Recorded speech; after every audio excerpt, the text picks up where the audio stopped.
солҳои охир дар интернет шумораи зиёди шабакаҳои иҷтимоӣ пайдо шуданд, ки дорои имконоти хеле зиёд мебошанд. айни замон онҳо ба як воситаи муҳим муошират табдил ёфтанд.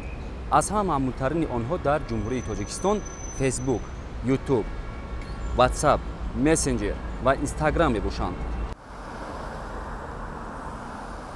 зимнан тавассути интернет ва шабакаҳои иҷтимоӣ сол то сол дар ҷаҳон таҳдидҳо ва ихроҷи маълумот зиёд мегардад. экстремизм ва зуҳуроти шадиди он терроризм, ки ҳоло мушкили глобалӣ барои башарият ба ҳисоб меравад ва бисёр кишварҳоро фаро гирифтааст, аз тариқи шабакаҳои иҷтимоӣ ба таври густурда ба роҳ монда шудааст. вобаста ба бемаҳдуд будани фазои иттилоотӣ ва дастрасии тамоми қишрҳои ҷомеа ба иттилооти бемаҳдуд дар низоми иттилоотӣ вобаста ба пешрафти технологияи иттилоотии коммуникатсионӣ бояд тазаккур дод, ки ҳоло аксарияти гурӯҳҳои террористӣ ва экстремистӣ ҷиҳати татбиқи ҳадафҳои бадбинонаи худ аз низоми иттилоотӣ истифода бурда ба тафаккури ҷомеаҳо таъсири манфӣ мерасонанд.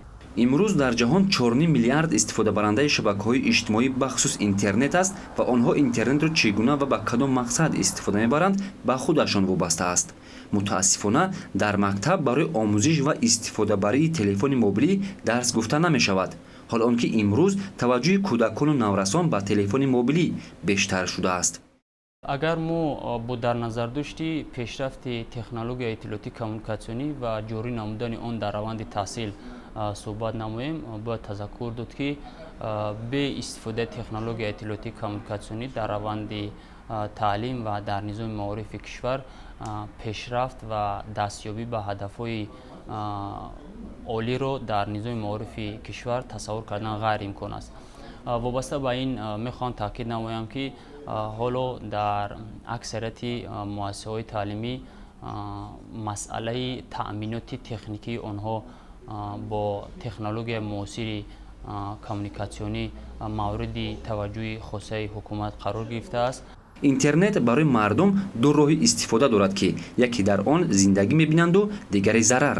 имрӯзҳо бо пеш рафтани технологияи навин баъзе аз корхонаҳои давлатӣ фаъолияти корӣ ва ҳуҷҷатгузории худро пурра тавассути интернет анҷом медиҳанд, ки ин ба манфиат аст. лекин мушкили дигар дар он аст, ки тадриҷан баъзе аз ҷавонон мутаассифона аз истифодаи нодурусти интернет ҳаёти худро дар хатар гузошта истодаанд.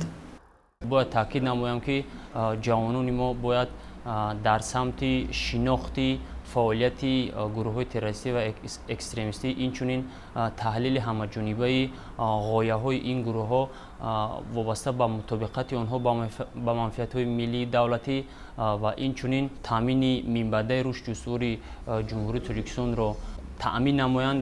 طبق مشاهده‌ها وقتی که جوانان وارد شبکه میشوند و فرهنگ استفاده‌بری اینترنت و تلفن موبیلی را ندارند، بعضی شخصان منفعت‌جو مفکوره آنها را خراب کرده به گروه‌های مخصوص جلب می‌نمایند.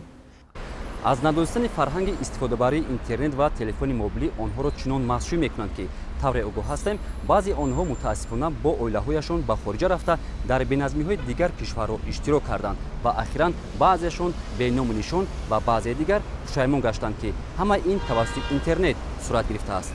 پس چی باید کرد؟ خود هر یک استفاده برنده اینترنت از جمله جوانان که بیشتر وقت خود را در شبکه‌های اجتماعی می‌گذرانند باید که از زیرکی و خودشناسی خود کار گیرند، زیرا یک عمل ناجا می‌تواند حیات خود و اعضای عائله خویش را در خطر گذارد. ابراهیم نعمت، نظرزاده سهراب، جهانما خبر.